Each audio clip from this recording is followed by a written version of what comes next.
ازيكم حبايب قلبي؟ نفسكيش تعملي كيكة شوكولاتة كده غرقانة بصوص الشوكولاتة وطعمها غني وريتش كده وتحسي انها فخمة في نفسها؟ تعالي بقى صلي على الحبيب المصطفى عليه الصلاة والسلام. وما تنسيش تدعمي اختك ام ملك بلايك وكومنت كده حلو زيكم ومتابعة على صفحتي مطبخ ملك. ويلا نصلي على الحبيب المصطفى عليه الصلاة والسلام ونبتدي نسمي بسم الله. اول حاجة هنا كوباية وربع من السكر، اي نوع سكر حتى لو سكر التومين. وهنزل عليهم باتنين بيضة، عدد اتنين بيضة بحرارة المطبخ زي ما انتوا شايفين كده، والبيض كبير معايا.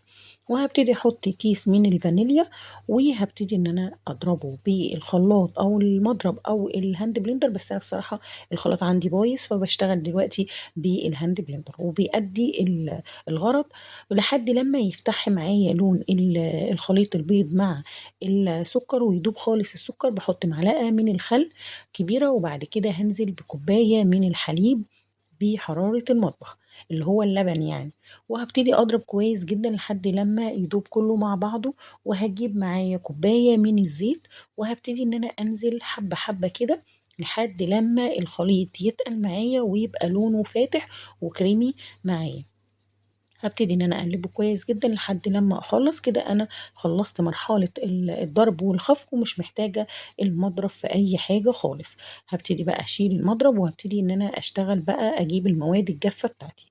المواد الجافة بتاعتي بسيطة وسهلة وما فيهاش اي تعقيد خالص. طبعا اول ما هنبتدي نقول بسم الله هنعمل الكيكة يبقى هنشغل الفرن ونوطي عليه النار. هنا دول 3 كوبايات من الدقيق منخول، وجبت كيس كيك شيف، واللي هو البيكنج باودر يعني ممكن بيكنج باودر او كيك شيف. وحطيت هنا 3 معالق من الكاكاو الكبيرة الأسباني، يعني 3 معالق كبار هرمية من الكاكاو الأسباني عشان يبقى طعم الشوكولاتة طاغي فيها ويبقى حلو. وبعد كده رشة من الملح، وهحط كمان لو عندك قهوة سريعة الذوبان حطي معلقة، ما عندكيش هاتي كيس صغير وحطيه فوق منها بتعزز الطعم. ورشة الملح بتظبط ال ال ال التوازن بتاع الكيكة. وبتبقى سنة كمان عن الرسول عليه الصلاة والسلام، في كل أكلنا لازم حلو أو حادق نحطه وبتظهر الطعم.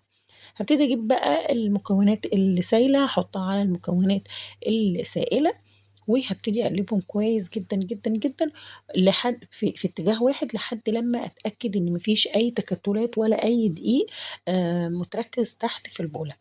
هبتدي ان انا هجيب الصواني بتاعت الانجليش كيك ديت. انا اول صينيه حطيت فيها كده دهنه بسيطه من السمنه او الزيت، وحطيت كاكاو، رشه من الكاكاو. لو لقيتي خليط الكيك تقيل معاكي هتزودي معلقه او معلقتين من الحليب او اللبن. هبتدي ان انا اخبطها خبطتين تلاته كده عشان انزل اي فراغات فيها او فقاعات الهواء. واحط رشه من الشوكولاته شيبس واحطه في الفرن على درجة حرارة 180. ده القالب التاني، يعني الكمية دي عملت لنا 2 قالب. ممكن نحطها في صينية مقاس 24 أو 26، وممكن نحطها في مقاس مستطيل أو صينية مستطيلة. هنا يا دوبك خدت معايا حوالي نص ساعة و5 دقايق. بندخل عصاية الشيش طاووق أو خلة الأسنان، لو طلعت نضيفة يبقى تمام، طلعت فيها قطع يبقى لسه عايزة 5 دقايق تاني. هتقولي لي دي اتحرقت يا ام ملك، هقولك لا يا حبيبة ام ملك، ديت اللي انا عملتها ورشيت فيها رشة من الكاكاو طلعت زي ما انتوا شايفين كده اهوت. التانية عشان انا ما رشيتش كاكاو حطيت دقيق فطلعت زي ما انتوا برضك شايفينها كده، يعني ده مش محروقة ولا حاجة، ده من الكاكاو. هنا ده صوص الشوكولاته اللي انا عملته.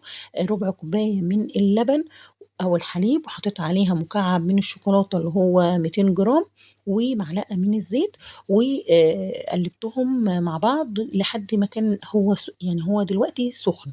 وطبعا الكيكه لسه دافيه يعني يا دوبك انا خرجتها من الصينيه.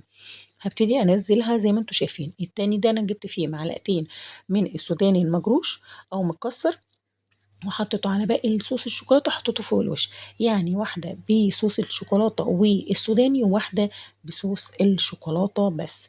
اللي تحبيه او ولادك بيحبوه اعمله لهم. وعايزه اقول لك الاتنين اتنسفوا، الصينيتين اتنسفوا بصراحه. يعني كانت حلوه جدا وطعم الشوكولاته فيها، يعني هتلاقي هنا قطع الشوكولاته اللي انا حطيتها شوكولاته الشيبس جواها مع صوص الشوكولاته نقلها في حته تانية. انت بتاكلي كميه شوكولاته واشباع غريزتك انت وولادك في الشوكولاته. عايزه اقول لك لو جايلك ضيوف هتشرفك قدام ضيوفك، حلوه جدا. وكمان لو بردت هتبقى احلى واحلى. يلا بقى لو وصلت لحد هنا بتتفرجي على الفيديو اتمنى منك تعملي لايك وكومنت كده حلو زي الاشتراك والمتابعة على صفحتي مطبخ ملك، وتقولوا لي رأيكم في التعليقات، ولو عجبك أي فيديو شير لكل أصحابك، ولو أنتِ أول مرة تتابعي الصفحة اعملي ادخلي وقيّمي المحتوى، ولو عجبِك أي فيديو شيّريه لكل أصحابِك، وما تنسيش كلمة حلوة أو دعوة حلوة منِّك هتفرق معايا جدًا.